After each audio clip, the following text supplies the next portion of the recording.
I'll jump to the next slide whenever you're ready, Diana. Sure thing.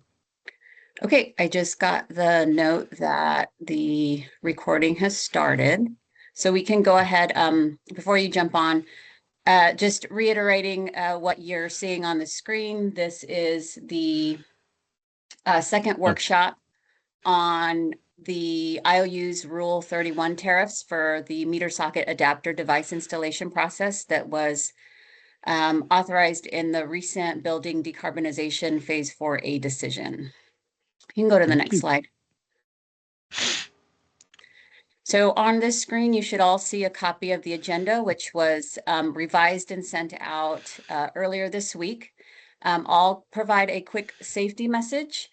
Being that we're getting into the winter season, I wanted to provide some tips on winter slip prevention.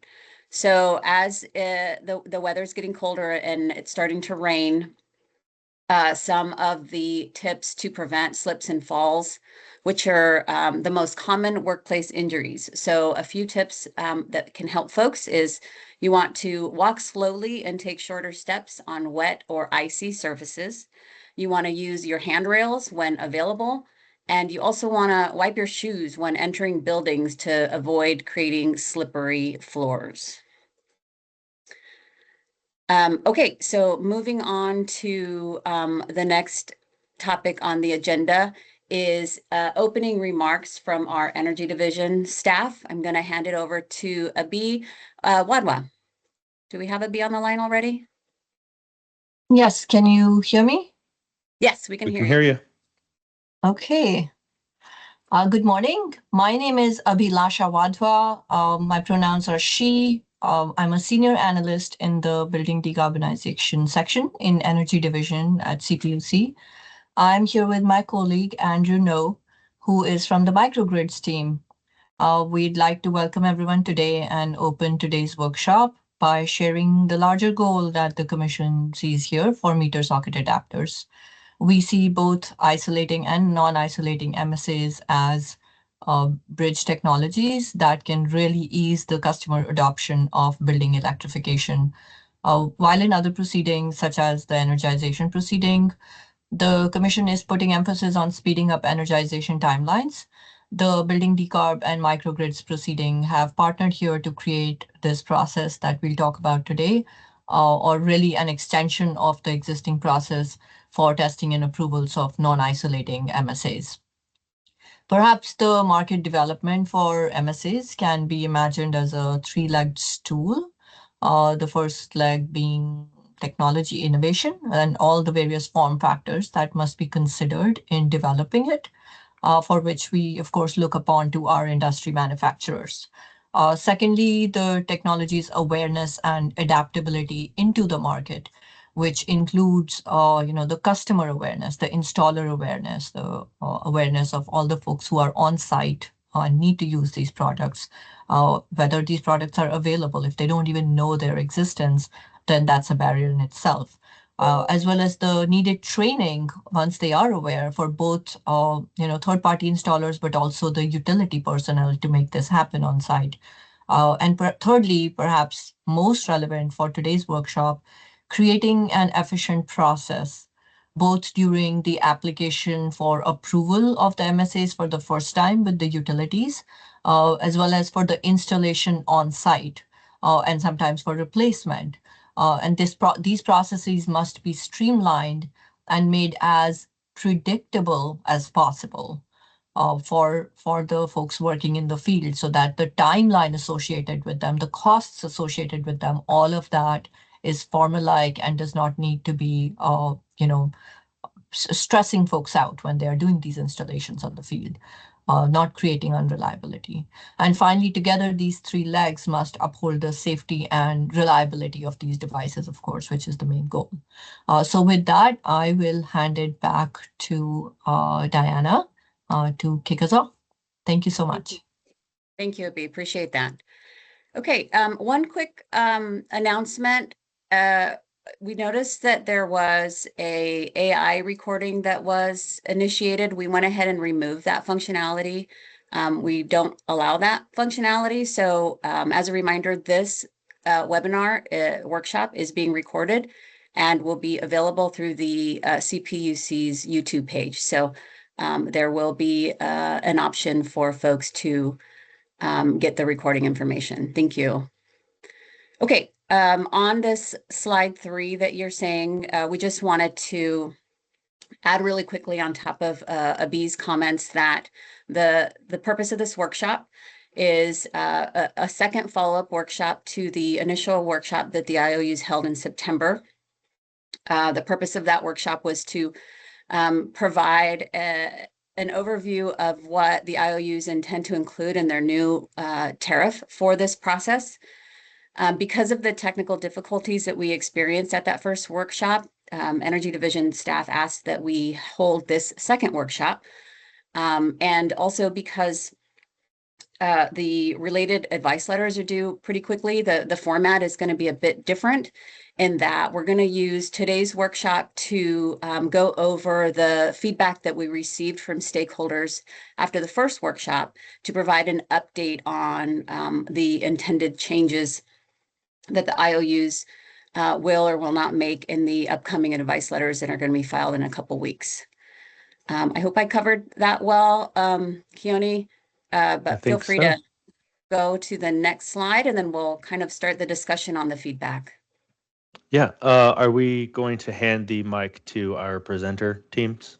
Oh, yes. First, I apologize. Yeah. All good. Yeah. I was incorrect. The next portion of this agenda is our third-party installer presentation. So we'll kick it over to Maureen. All right. Thank you. Can you confirm that you're seeing my screen?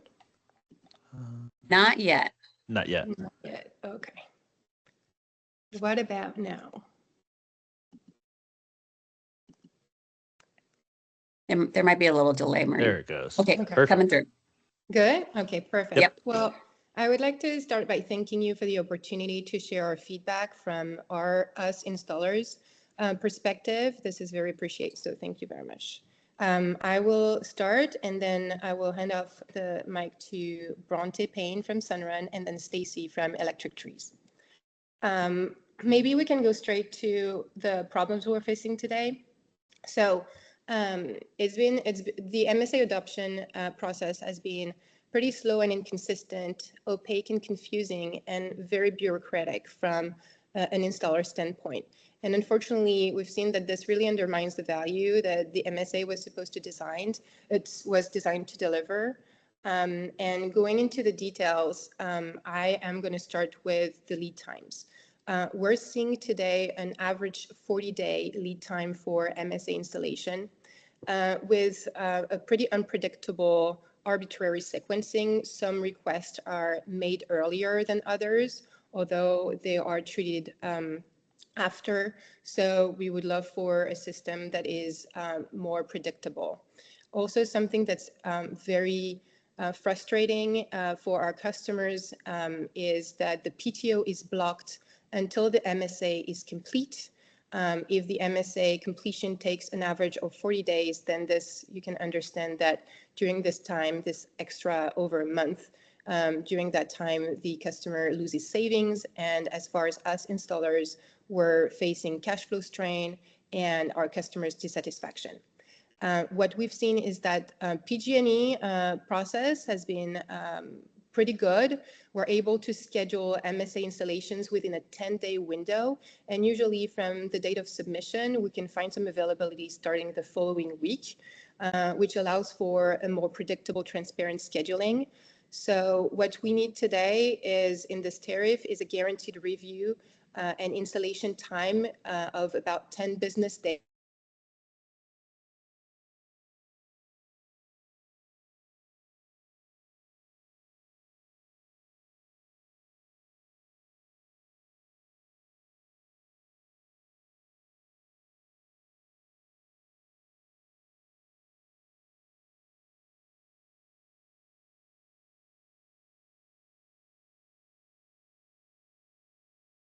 Diana, I think we lost audio and the screen. Are you all seeing I it? think so too. Yeah, Okay, I think so. we should let Marie know that we can't hear her. Are you able to send her a chat? or You an can put it email? in the Put chat. it in the workshop chat.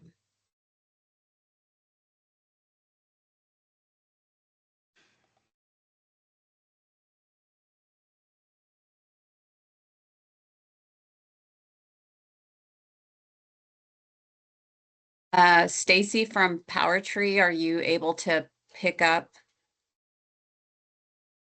where Maureen left off, or do we maybe want to switch over to Bronte from Sunrun? Yeah, I'm happy to take it and hand it back to Maureen if she is able to rejoin. Okay. Thank you. Yeah, can folks see my screen? We can. Yes. Thank you.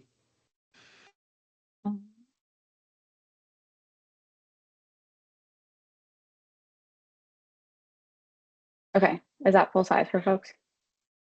Yes. Thank Okay, you. cool. So first off, thanks for letting us speak today to cover some of the issues that we've seen from both the contractor side, but also, of course, on behalf of our customers. To not duplicate what Maureen was going to talk about, so hopefully she'll be able to come back on and cover her portions. She was going to talk a lot about the process from an existing customer standpoint, so customers in existing homes and some of the challenges that we've seen with timelines and lack of communication, sometimes lack of notification after projects have been installed. So originally scheduled to not duplicate those comments, I'm going to talk about something that's a little bit different, which is some of the challenges that we see for new construction customers. Although I note that we wholeheartedly second all of the comments that were made in terms of the challenges that we see on the existing home side and the importance of really having that 10 business day requirement in the tariff. But from the new construction side, right now, new construction single family home customers are really functionally blocked in many cases from benefiting from the use of MSAs. So one of the things that's really important for new home customers is because they have to have their system completely installed, including the MSA, before they're able to do final inspection on the entire home, or for a new home buyer to close escrow, it is like really important that there be a specific pathway for new home customers in order for them to benefit from this. So there's really two main problems that I'm going to cover, and then I'll touch on what we would like to see in the tariff to make sure that this is addressed. So the first thing is that the process requires information that is not available to new home customers early enough in the process. And the second thing is, even if we're able to solve the application problem, the long installation timelines and the uncertainty around the timelines creates too much risk for home builders and for home buyers that their final electrical inspection timelines will get delayed and their close of escrow timelines will get delayed. And for anyone that deals with new home construction in California, you know that delays add to the cost of home, which is exactly the opposite of what we want in California right now. So first off, I'm going to start, and apologies for PG&E, I'm going to use you guys as an example to touch on some of the issues that we see on the application side. So first, there is information that's required that is not available to new home customers at the time in which we need to apply for the MSA. So currently PG&E requires an electric service agreement number and a meter number to be included on the application in order to submit for your MSA installation. New construction projects don't have a meter number until later in the process. Typically the meter is set very close to final inspection of the home. And then even more challenging is the ESA number is not available until a homeowner sets up their electric account. So you can see right away from the application process perspective that we would not be able to get an application submitted early enough to get an MSA installed before we would want to be completing final inspection of the home. PG&E folks, you guys have relayed that part of this is because of the way that you've set up tracking systems. The second major issue here is long installation timelines, like I mentioned. So even if we were able to solve this application piece, you have to think about the timeline that we see on the application side, because if we're not able to communicate to home builders that an MSA will be installed on time every single time for these homes, the risk of delay is too great and the impact will be too negative that any savings that a customer would see from installing an MSA could be completely eroded. And folks see a second slide? Okay. We do now. Thank you. Awesome. So I'm going to just quickly touch on the two things that we would like to see in the tariff to address this issue. So first is allow the application to be submitted using only the address for new construction customers. This would remove the blocker of information being asked that new construction customers simply do not have. So the account number, the meter number, other information that doesn't become available shouldn't be included on that initial application. And this is in line with how the utilities already operate when it comes to things like interconnection. Because solar is required in new construction across California, the utilities have developed interconnection processes that allow for things like the address to be used in order to accommodate the information that's available to new home customers. So we think this is in line with that, and a process should be available for customers to be able to apply in this way if they're new construction. The second thing is in terms of timing of the installation of the MSA. It's really important that the installation of the MSA happen no later than the meter being set by the utility. So this would help ensure that final inspections are not delayed. It would help ensure that close of escrow is not delayed for customers. And we know that at least for some utility crews, it's the same people that set the meter that are the same staff that can install the MSAs. So there's actually an opportunity to create some efficiencies here and to avoid things like additional truck rolls. I'm going to stop sharing and I'll pass it over to Stacy unless we've gotten Maureen back.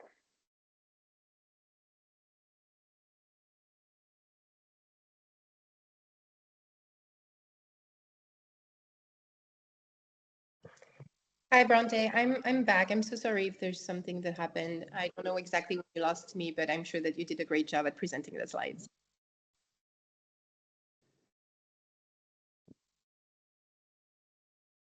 Maureen, we can see your, actually, I think are this is you Stacy's presenting? screen now. Oh, okay. This is Stacy's screen. Were you able to follow my presentation? No, I just cut over to new construction, so maybe you can finish your slides after Stacy. Okay, sounds good. And just a time check, we have just maybe a couple more minutes. Yeah, I think we started you. we started about 4 minutes later into the agenda, so we can go until about maybe 5 more minutes. And Stacy, we can't hear you.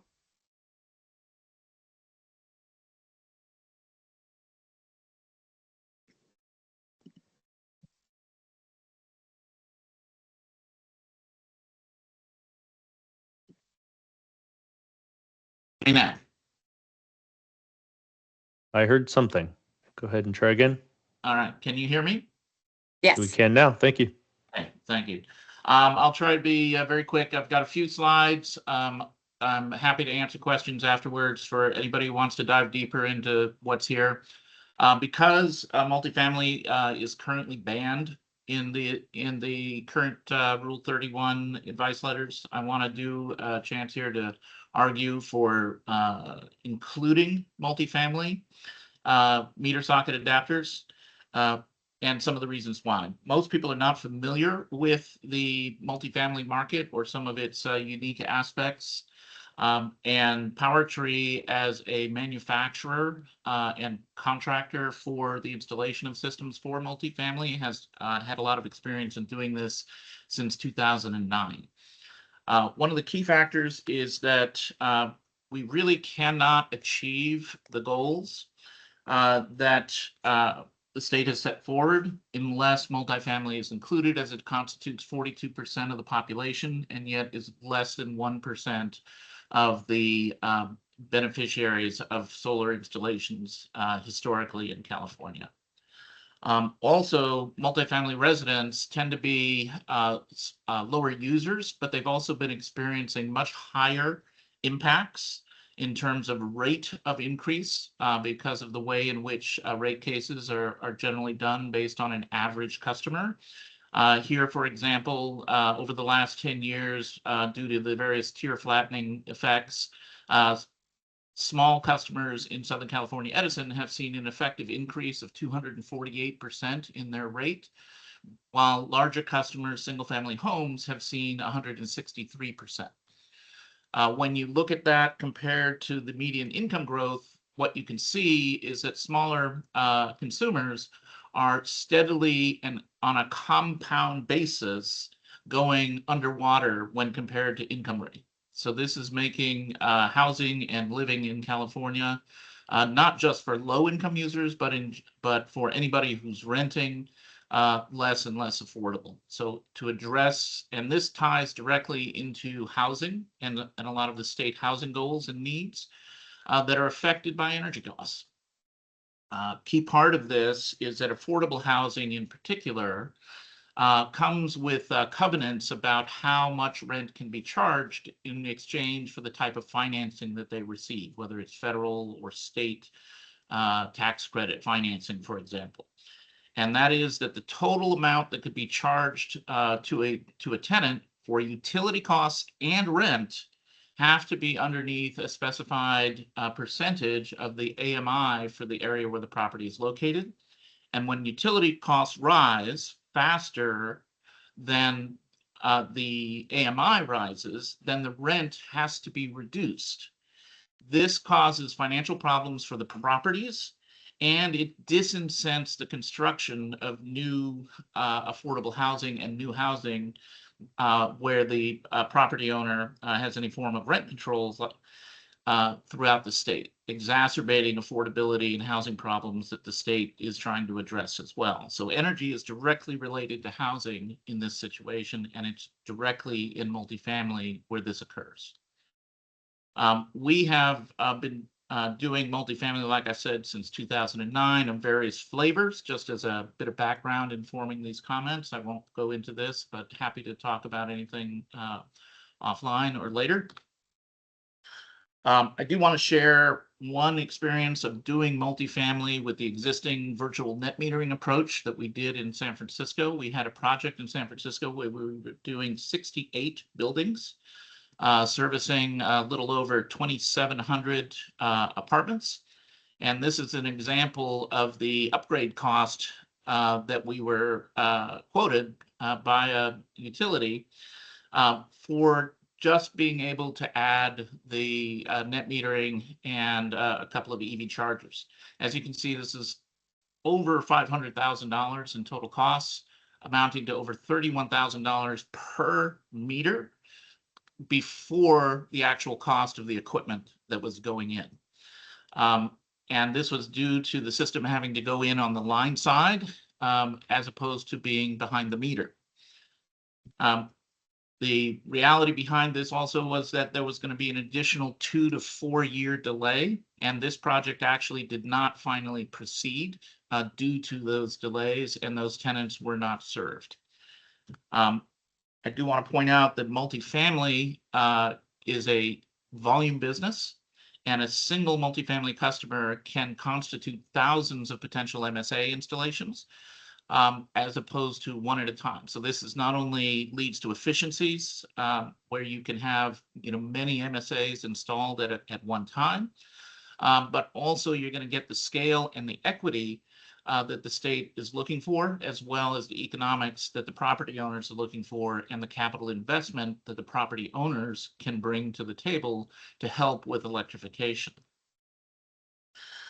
Here's a professional engineer derived example from a prospective project with a behind the meter system such as that we manufacture, where it's a 16-unit apartment building with 4 kilowatt additional loads for heat pump or appliance electrification, coupled with a energy distribution system, all located behind the meter and expecting to use a meter socket adapter.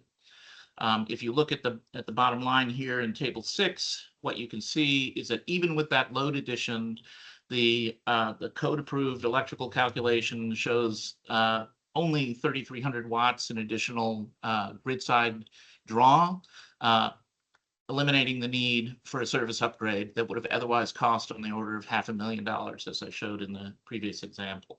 So there's a tremendous opportunity to blend meter socket adapters and behind the meter systems to achieve electrification, to enable vehicle charging additions, and improving the overall load factor for the grid while keeping costs down for everyone and improving affordability. I won't go into all of the details here, but essentially the meter socket adapters do this by mitigating upgrades and mitigating delays. We don't have to do utility side service upgrades. They can work in meter banks. We, in fact, are part of a project that is funded by the CEC to develop and deploy multifamily meter socket adapters. This was a project that was awarded prior to the Rule 31 decision being issued. And this meter socket adapters and others like it fit existing practices and standards for safety and installation and operation, and are would be reviewed by the local AHJs. Casey, yes. this is Diane. I'm going to have to interrupt you. We're out of time. So if you can wrap it up, we need to move on to the next item on the agenda. Sure. Thank you. I want to boil it down real here that the California goals can't be met unless multifamily is included. The ban needs to be restricted, and multifamily property rights are critical, and you're blocking 42% of the market and the potential with this ban. And ultimately, we need a clear pathway on how to get meter sockets used in multifamily. There are technical solutions available to do this. And we are very concerned, as Sunrun expressed and Marine expressed, about the capacity of the utilities to be able to do this in a timely fashion. And we encourage that third parties be enabled to do these installations, perhaps with an accommodation for an extended post-installation inspection by the utility, as San Diego, for example, disclosed that it was doing in the last workshop. Thank you. Thank you very much. Okay, Keone, if you want to go ahead and share. All right. Thank you. I will jump back up, and I will try to be as efficient as I can through this process, just given how much time we have remaining here. Just please let me know when everyone can see my screen okay. Keone, I was wondering if we should check with Marine if she's ready to come back just so we can finish the installer's presentation. Sure. I am Marine, available are if you you able? are. I just don't Yeah. want to delay anything, but I would love the opportunity. I'm not exactly sure what happened nor what you were able to hear. I think we fell off after you had shared kind of your first slide. If you'd Okay. like to jump back in. Okay, that would be fantastic. Thank you so much. So I will try again. I apologize. I don't know what happened.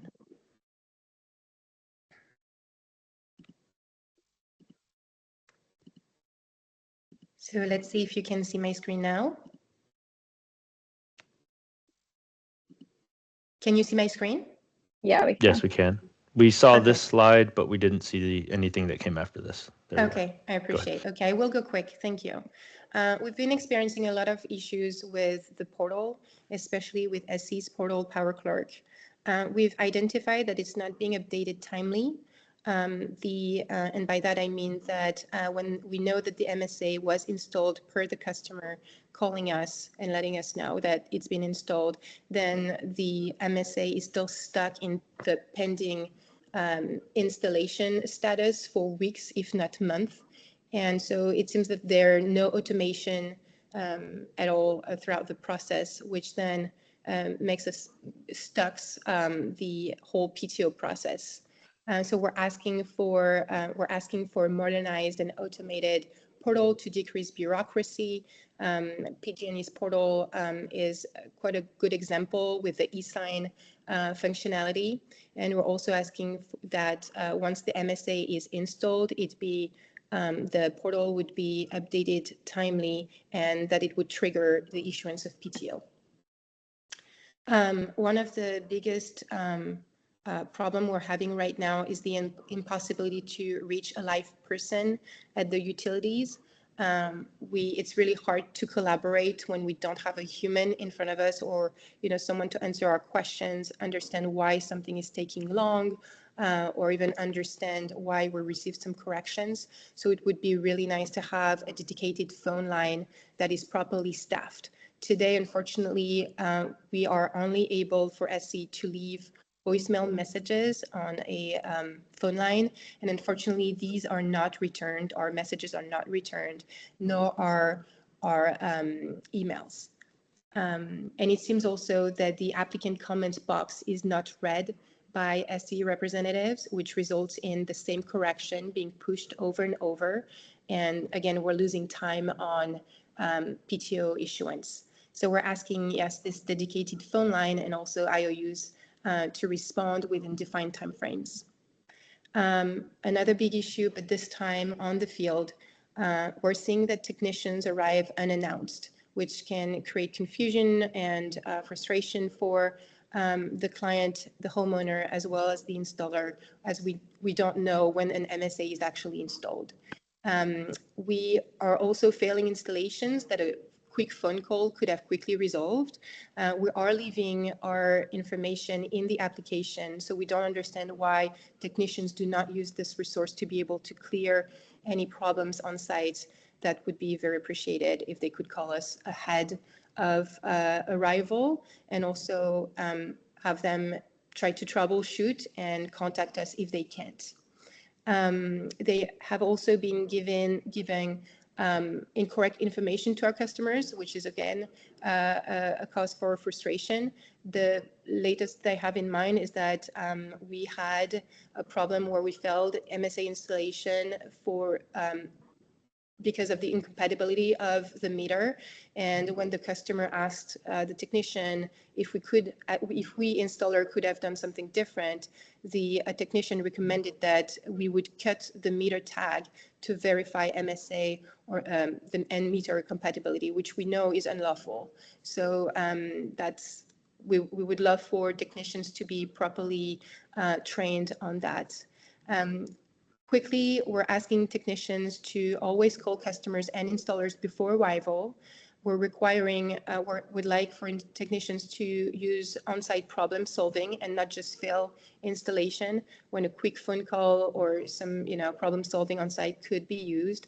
We're asking the IOUs to provide technicians consistent written guidance and to provide installers in a timely manner clear explanations of why an MSA installation has failed.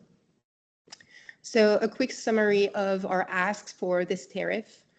One, a 10 business day guaranteed installation timeline, updated, automated, accurate application portals, direct communication channels with staff phone support, technician communication with on-site problem solving, and clear written statewide guidelines. And on this, I am done. Thank you for listening. Thank you. All right, I'm going to go ahead and take the screen back for one moment, and I will do a quick time check. So I think we have, keep me honest here, Diana, I think we only have maybe 15 minutes in our planned 30-minute section at the moment. And I think we agreed to maybe add 5 or so minutes to that. So I will do my best to go as quickly as I can through the remaining portion of the IOU presentations so that we can get to the Q&A portion afterwards. So can everyone see my screen okay? Or I can get a thumbs up maybe from Diana. I think you see you're on the screen. Can see it. Excellent. So without getting into too much detail here, especially because some of this was brought up again, and this will all be addressed through the advice letter process when these advice letters are filed. That timeline is for December 17th. So below is the summary of the stakeholder feedback that we received both from the initial workshop as well as in writing after the initial workshop. So I'm going to go ahead and jump into these, and we'll sort of piece each of these out as we get to certain points in the actual tariff language. Can I go to the next slide? Why are you not going to the next slide? There we go. Okay. So I might breeze through some of these just for the interest of time. So at the highest level here, so SE, PG&E, and San Diego Gas and Electric have all agreed to name their tariffs Rule 31 for consistency, and they were all going to be structured in the same way for consistency and ideally a very similar experience across the state. Jump forward.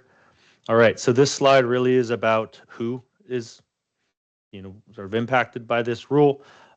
Essentially, I'm going to point out a couple things here. So bullet 3 here says that MSAs may only be installed on single meter socket panels in residential settings of 240 volts and 200 ampacity or less with a Form 2S meter socket configuration. So this gets to some of the things that were already talked about before related to multifamily scenarios, similar living establishments, customers in those situations. And I'm going to actually give it to Michelle here in a moment here at PG&E to talk through a little bit of the challenges that we've seen so far with multi-socket panels. Michelle, do you want to go ahead and take the mic? Sure, thanks, Keone. So Thank you. we thought it was worth spending a slide on why multi-socket panels were specifically excluded from Rule 31 at this time. And we spent a lot of time thinking about this. And as Stacy pointed out in his presentation, there are tens of thousands of these properties spread throughout the state of California. And while some of them are all owned by one person who would hypothetically be putting in meter socket adapters of the same type at the same time, that is not the case with every multi-socket panel. And so we have not figured out a way to ensure MSA adoption in an equitable manner for multi-socket panels, because if people are adopting MSAs of different types or at different times, there is a first mover advantage that would then put their neighbors at a disadvantage. So that we have not seen a solution that would work for properties like condos or tenants in common where people are going to be adopting MSAs at different times, where, if one protrudes from the bottom and one protrudes from the top, who gets to have the MSA if their meters are right on top of each other? And then if your communications cable is running across the top or the bottom of your neighbor's MSA, can they then not get a meter socket adapter in the future? Those are some of the things that we have talked about with our standards team and our engineers. And at the end of the day, we just have not found a way to ensure equitable participation for all multi-socket panel settings. Back to you, Keone. Thank you, Michelle. So I'll jump to this next slide, which is kind of working our way down the various sections of the tariffs or the planned tariffs at the moment coming into this workshop today. So this is device eligibility. In summary, really what this slide is about, or this section of the tariff language is about, is making sure that only approved devices are actually being installed. These are ones that have gone through and have met full compliance from the IOU's practices and other applicable rules, and then the ones that have actually passed the testing and evaluation process to be able to be safely installed. Going to jump to the next slide. So we have 2 slides here on device installation requirements. I'll call out a couple high-level items, but as a reminder, this session will be recorded. So, this is always available. And then much of this language does mirror what is already in PG&E's existing Rule 31 today. So it is publicly available now. So at the highest level here, only IOU personnel or their authorized agents may remove or reinstall the IOU meter. And then finally, the actual installation process does require a fee to ensure that only customers who are choosing to have one of these devices installed are impacted by the cost of getting one of these devices installed. And so, at least for PG&E, this is all done through its online portal. I'm going to go ahead and jump to the second part of the installation requirements. See, the applicants are also responsible. So this is both the customer alongside their system contractor, and if necessary, the device manufacturer are responsible for ensuring that the appropriate clearances and the appropriate standards are being met for a site that would like to have an MSA installed. And then the item here at the bottom, this is something that we received some feedback on the last time around. So to date, PG&E has not necessarily needed, MSA applicants or customers or contractors to provide a lot of this proof of inspections and various other items that would go into the process of getting a meter socket adapter installed. But this is something that, if necessary, we may want to know just as part of our ability to support you or customers or contractors in the process. So next slide here, and I'm going to try to go as quickly as I can through these. There's only a handful of them. The device operation and maintenance section.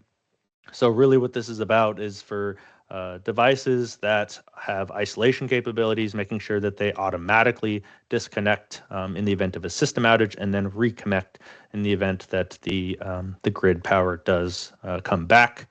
And then ensuring that the configuration does not allow for third-party control of the isolation. And so this is unchanged from what was presented back in September. Go ahead and jump to the next section. So there are 2 slides on curtailment and disconnection. In summary, these are really about making sure that the devices, once installed, don't impact the ability for the IOU to provide safe and reliable service to customers. And then in the event that it needs to be uninstalled to restore safe and reliable service, this is what gives the IOUs the ability to do that.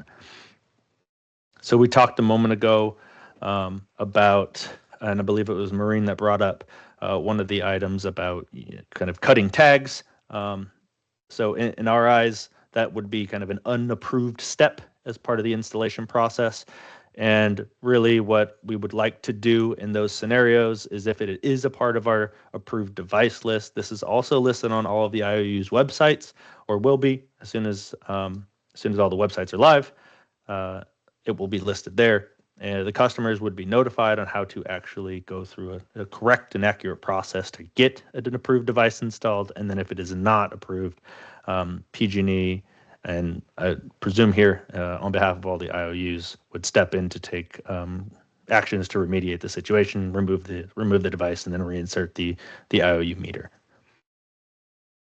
Okay, I'm going to jump forward. And then this is the last slide in the tariff language portion, which is about release and indemnification. This is essentially releasing and indemnifying the IOUs in the process or in the event of damages that occur as part of the installation and the safe operations of their meter and their systems. All right. So coming back to some of the initial feedback that we received from the first workshop, one of those things was about, and one of the goals of this workshop was to review target installation timelines.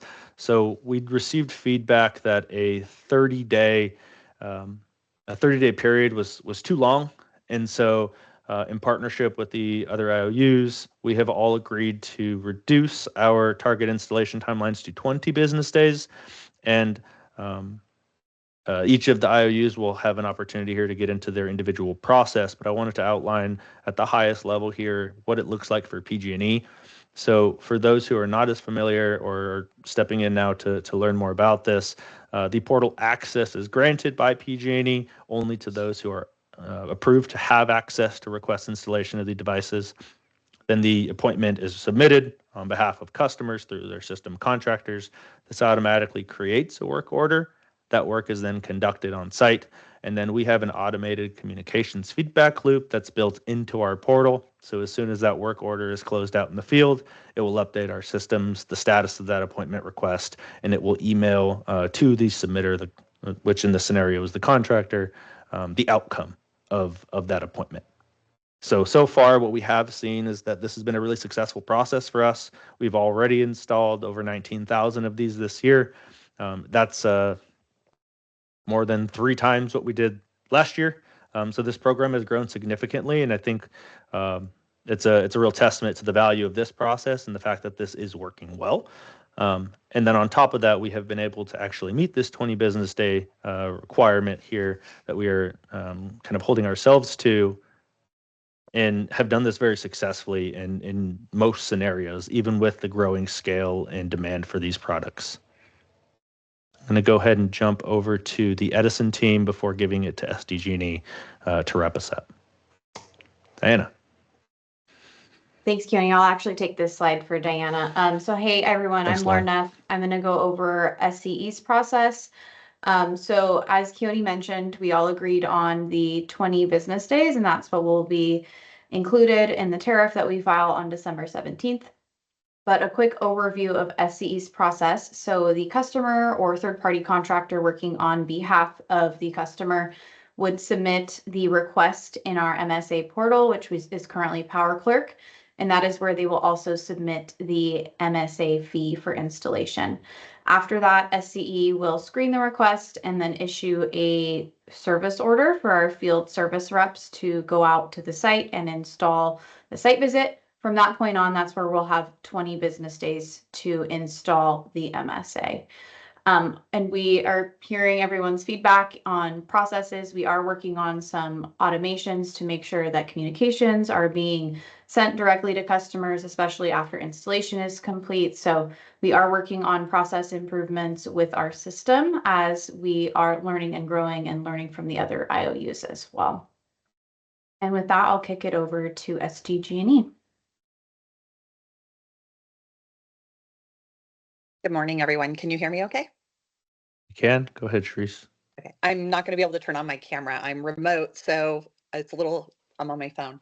So for San Diego Gas and Electric, we do currently utilize for the isolation devices our interconnection application portal, DIIS.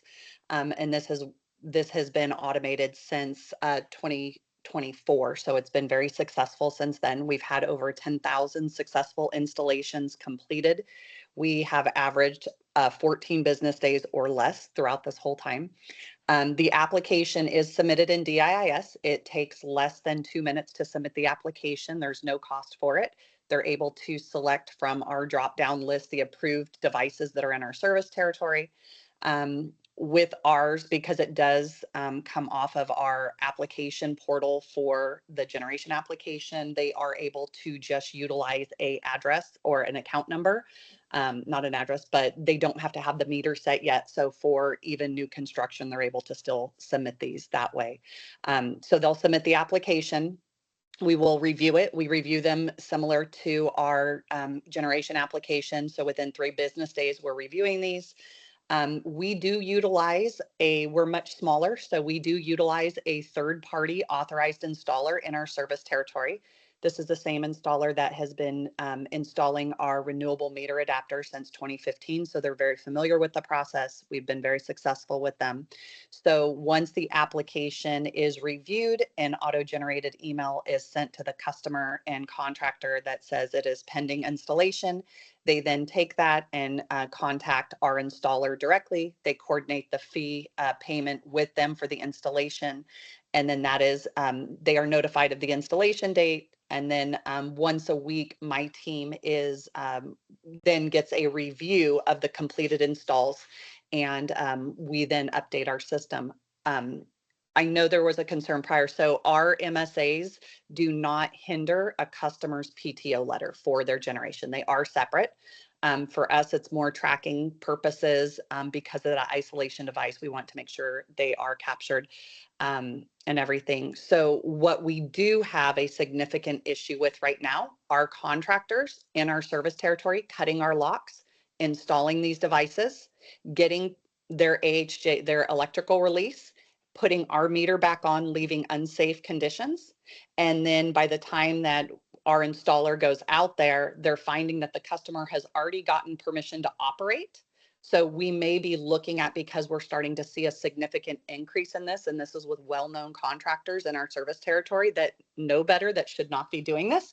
We may now begin to start tying their PTO to that MSA installation to ensure that it is only being done in the proper order and to ensure that safety is being properly maintained. So right now our target timeline is to stay within that 20 business days. As I mentioned, we do utilize a third-party installer for that, and we've been successful in maintaining that throughout the whole process. Our website, when it does go live, it will have the process guide both for right now we have the 4 isolation devices that are approved. We're currently in the process of reviewing a load isolation. That will not be handled through my group. It will be handled through another group, but that process will all be outlined with a guide on our webpage as well. It's going to have the list of approved devices, the authorized installers, and then also the installation costs for the different devices. And then that would also have the link for both the MSA application request, whether it's an isolation or a generation. Keone? Thank you, Sharice. All right, so I think we, to the best of our ability here, tried to pull ourselves back on schedule. We have a handful of minutes left in this conversation. I believe, unless there's anything else, we can open it up for Q&A. I'm going to go ahead and stop sharing for the moment so I can see everyone. Okay. I see Jeff's hand. And Jeff, please feel free to introduce yourself. Tell us where you're at. Can you hear me? And then, yeah, please go ahead. And then let us know if there's a specific IOU you want to point your question to.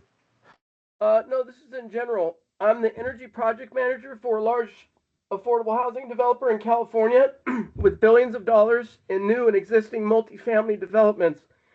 With over 300 affordable housing projects, 20,000 units across 11 states, with over 10,000 units in California alone. I've been in this role for over a decade now, and the affordable housing squeezed referenced by PowerTree in the slide was on point with the impact that it has on the properties. It's a real concern. MSAs are needed and essential, and banning MSAs for multifamily is a terrible idea, and it would hinder innovation and electrification needed to support California's energy goals. Thank you. Thank you very much, Jeff. Good to know that it sounds like it's a shared comment. Appreciate it. For others that have comments, I only see Jeff's hand up, but feel free to put your virtual hand up or take yourself off mute if needed. Hey guys, this is Bo Millette with Tesla. Just wanted to touch on one of the comments that I believe it was SDG&E made at the end here about tying MSAs to the specific PTO. And I just wanted to point out that MSAs could also be used for non-parallel operating systems like V2H, EV supply equipment. I know that where Tesla specifically is in talks about upcoming V2G, which would be interconnection, but we also, for those customers that would like to only participate in V2H and not interconnect, vehicle to home, non-parallel, break before make systems. I absolutely hear the safety concerns with installers perhaps not fully or correctly or safely reinstalling meters or related equipment, and some of the other things that were mentioned. I just wanted to chime in to see if there's like alternative solutions that we could work on together that would address those safety concerns, those installation concerns, without necessarily tying MSA to an interconnection application where one might not be necessary. Thanks. I can respond to that, Bo. So with the MSA, that the ones that are tied to their generation, we would hold their PTO for those. But for the V2H, where it's specifically not going to be operating in parallel, that in our territory is considered a backup generator, or that type of device.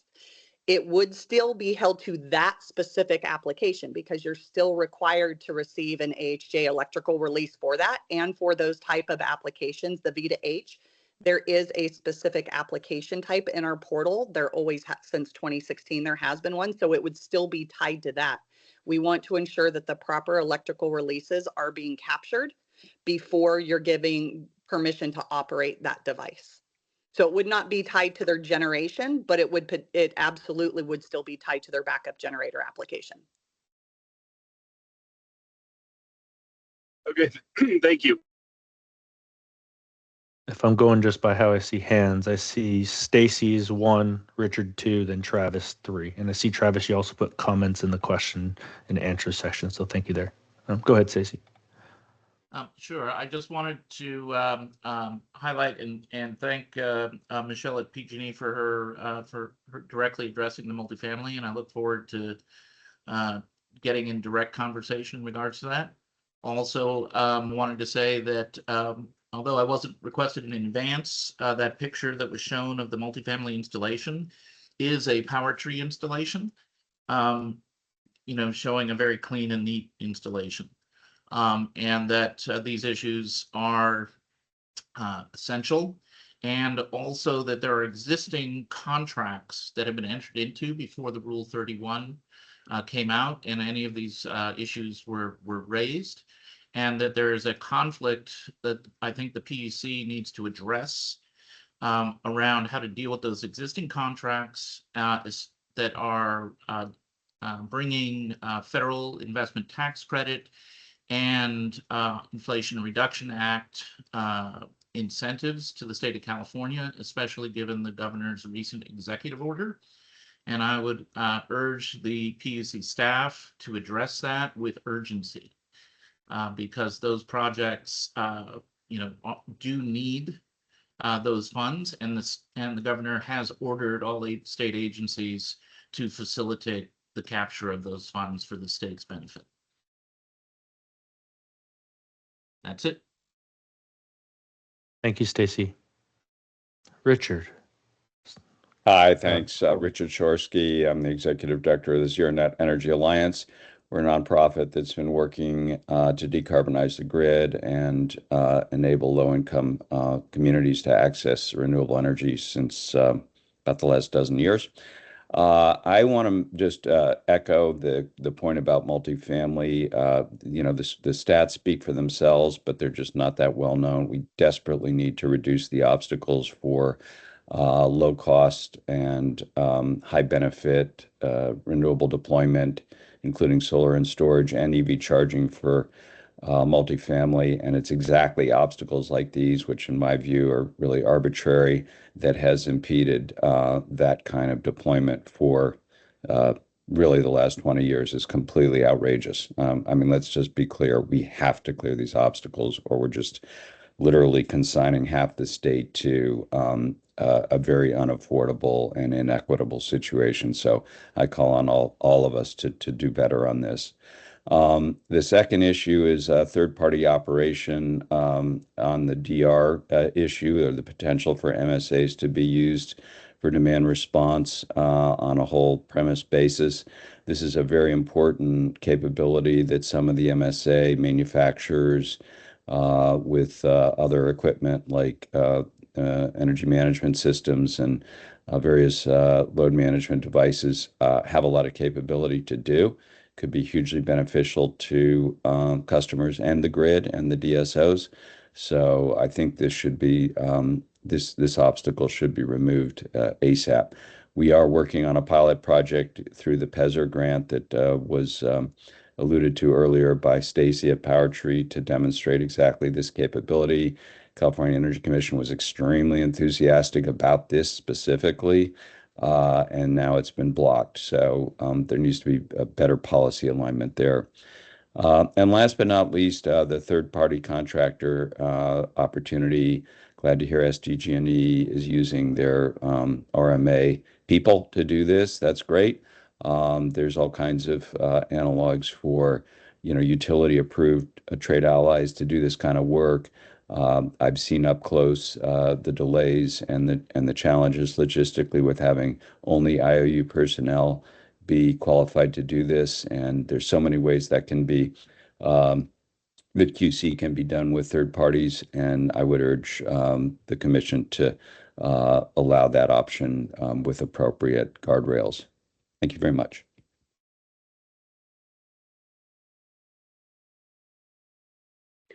On that one, I do agree that addressing multifamily is extremely important. I do want to point out that solar has addressed this by having a standalone meter for the generation because of the challenges of trying to connect individual solar systems into the individual meters. And so maybe something like that can be explored somewhere else, but that's ultimately where we're running into concerns. Is it's more than anything, it's just a physical issue of how would you run conduit to those individual meters in a meter panel in order to meet the clearances so that other customers could participate. So if customer A participates, we don't want that to preclude the participation of customer B. And then also, you know, obviously making sure that there are safe ways to do that individually. So I don't know if that's, you know, just something for consideration, but the presentation did refer to SOMA, and that is done through, the generation is done through a separate meter, because I don't think it's really feasible to do that. So maybe there's something down the line that can look at something along those lines. Can I address that real quick?